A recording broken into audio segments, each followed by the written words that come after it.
તમે મને કહેવારે મારું ઓપરેશન સુધારી આપ્યું એ બદલ ખૂબ ખૂબ આભાર છે. ના ના આભાર એટલે આમ મારાથી આમ કઈ ખુશી સમાતી નથી મારાથી. અને વરસ નથી જોઈ મારી બેબીને મેં ફર્સ્ટ ટાઈમ હું જોઈશ બેબીને ત્યારે. એમાં જયારે રિજેક્શન આવ્યું બહુ ખરાબ ટાઈમ હતો. બહુ જ ખરાબ ટાઈમ. મારો દિવસ મારો રડ્યામાં જ ગયો છે. 30 તારીખ 30 જુલાઈ જ જવાની છું.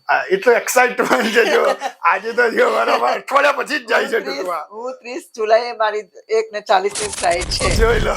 हेलो दोस्तों, मैं Nishit Kumar Patel, advisor of care immigration and visa services. एक दफा फिर हम आपके साथ जुड़े यूके, हमारे यूके जाने वाले हमारे कस्टमर को लेके ज्योत्सना बेन पटेल। ज्योत्सना बेन की लड़की को केयर इमिग्रेशन नहीं यूके पढ़ाई के लिए भेजा था। आज उनको विजिटर वीजा केयर इमिग्रेशन से ही मिला है। ज्योत्सना बेन का एक्सपीरियंस प्रीवियसली कहीं और कंसल्टेंसी से खराब था, बहुत डिप्रेस हो गए थे, बाद में केयर इमिग्रेशन में आए। वही केस को एक्सपर्ट टीम ने कैसे और कितने टाइम में सॉल्व किया, ये आपसे पूरा सुनवाएंगे। केयर इमिग्रेशन की यूके की टीम के बारे में ज्योत्सना बेन का क्या कहना है। आगे का जो वीडियो रहेगा हमारा वो गुजराती लैंग्वेज में रहेगा, क्योंकि हमारी ये कस्टमर गुजराती लैंग्वेज में कंफर्टेबल है। ज्योत्सना बेन, હા, જેવું મેં કીધું સાચી વાત છે? સાચી, બિલકુલ સાચી વાત કરી તમે મને. જ્યોત્સના બેન, તમારે રહેવાનું ક્યાં અને અહીંયા આગળ ફેમિલીમાં કોણ કોણ છે, જરા એ વાત કરો. યુકે માં કોણ છે? રહેવાનું યુકે માં બે બેબી છે અને અહીંયા અમદાવાદમાં ઇન્ડિયામાં હું બાબુ બે છે અમે. અચ્છા, તો જ્યોત્સના બેન જેવું મેં કીધું તમારી એક બેબીને અમે જ યુકે મોકલી હતી, પછી તમારાથી એક ભૂલ થઈ. હા, મારાથી એક ભૂલ થઈ ગઈ અને ભૂલ લઈને આયા. એ ભૂલ લઈને આયા અને એ ઓપરેશન ને સોલ્વ કોણે કર્યું? તમે મને કહેવારે મારું ઓપરેશન સુધારી આપ્યું એ બદલ ખૂબ ખૂબ આભાર છે. ના ના આભાર એટલે આમ મારાથી આમ કઈ ખુશી સમાતી નથી મારાથી. એમ તમે એવું બી કીધું કે તમે, કારણ કે એમની બેબીને વર્ષોથી જોઈ નથી. કેટલા વર્ષોથી નથી જોઈ? જિલ્લા 3 વર્ષ નથી જોઈ. અને એ છોકરીને એમને ક્યારેય એમનાથી અલગ નથી કરી. 3 વર્ષ નથી જોઈ મારી બેબીને મેં. ફર્સ્ટ ટાઈમ હું જોઈશ બેબીને. ત્યારે એમાં જયારે રિજેક્શન આવ્યું બહુ ખરાબ ટાઈમ હતો. બહુ જ ખરાબ ટાઈમ. મારો દિવસ મારો રડ્યામાં જ ગયો છે. એમ આખો દિવસ રડ્યું છું, ખાધું બી નથી, પીધું બી નથી. દિવસ કેટલા ટાઈમ પહેલા એ થયું હતું? જાન્યુઆરી મહિનામાં રિજેક્શન આવ્યું. હા, જાન્યુઆરી. અને પછી તમે કેરનો કોન્ટેક્ટ ક્યારે કર્યો? પછી મેં કેરનો એપ્રિલમાં કર્યો. એપ્રિલમાં. અને અમે તમારી ફાઇલ ક્યારે મૂકી? જૂનમાં મૂકી, 27 તારીખે. 27 જૂને મૂકી. 27 જૂને મૂકી મને. અને 17 જુલાઈ મારું રિઝલ્ટ આવી ગયું. અને જયારે નતા મળતા ત્યારે વધારે આમ દુઃખ થતું હશે? બહુ જ. ત્યારે એની એ જ પ્રોફાઇલમાં અમે તમને વિઝા અપાયા, કોઈ ચેન્જીસ વગર. હા, હું આભાર માનું છું કેરનો ટીમને. એની ડોક્યુમેન્ટેશનની જે પ્રોસેસ હતી એ કેવી લાગી? બહુ જ. જ્યોત્સના બેન, બહુ જ રોસો નહીં, જ્યોત્સના બેન સિંગલ મધર છે અહીંયા, એમના હસબન્ડ નથી, એટલે વધારે ફીલ થતું હતું કે દીકરી યુકેમાં હોય ને હું જઈ નથી શકતી, મળી નથી શકતી. પણ જ્યારે મને ફર્સ્ટ ટાઈમ વિઝા મળ્યા તો વિઝા ના મળ્યા તો બહુ જ રડી હતી. બહુ જ રડી હતી. 2 દિવસ તો મેં ખાધું બી નથી. એમ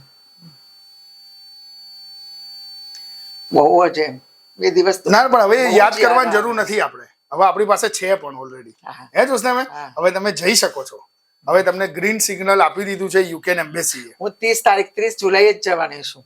એટલો એક્સાઇટમેન્ટ છે. જો આજે તો જો બરાબર અઠવાડિયા પછી જ જાય છે ટૂંકમાં. હું 30 જુલાઈ મારી 1:40 ની ફ્લાઇટ છે. જોઈ લો, બધું કઈ દીધું. ડાયરેક્ટ સલંગ મારી ફ્લાઇટ છે. અને દીકરીને મળશો. અને દીકરીને મળીશું. હવે તો 30 તારીખ આવવામાં જેવું થાય, જલ્દી આવે, જલ્દી આવે. રાહ જોઈ છે કે 30 તારીખ ક્યારે? આજે 19 થઈ, કાલે 20 થશે, ક્યારે 21 થશે. હું રાહ જોઈને બેઠી છું કે 30 તારીખ ક્યારે આવે. એમ તરત જ મળશો જઈને. આ એક આનંદ છે ને, એ માને ખબર હોય, એ માને જ વ્યક્ત કરી શકે, એના કોઈ શબ્દો નથી. હું વધારે કઈ નહીં પૂછું આની અંદર. જ્યોત્સના બેન ઇમોશનલ થઈ ગયેલા છે વધારે. જ્યોત્સના બેન, છેલ્લું પૂછીશ ખાલી, જો કે જરૂર પણ નથી, તમારા વર્ડ્સ, તમારા બ્લેસિંગ્સ અમારી જોડે ઓલવેઝ રહે જ્યોત્સના બેન. કારણ કે એક માનેની દીકરીથી તરત રિજેક્શન આવ્યું ત્યારે બહુ જ રડતા આવ્યા હતા. બહુ જ. અને એમાંથી પોઝિટિવ કરવું એ જ પ્રોફાઇલ હતી આખી, મને યાદ છે.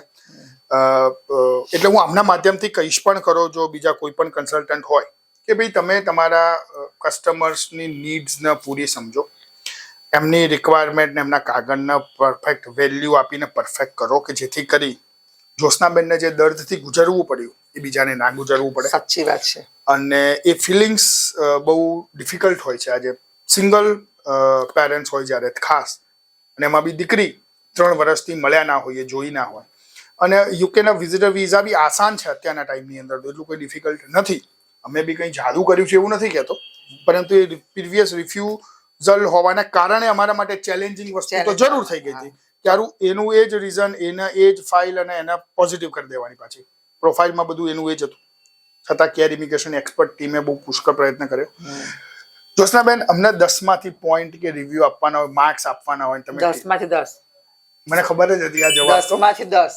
હું તો બીજા બી કસ્ટમરને કહીશ કે તમારે કઈ બી કામ હોય તો કેર ના આવી જવું, બીજા ક્યાંય ના જતા.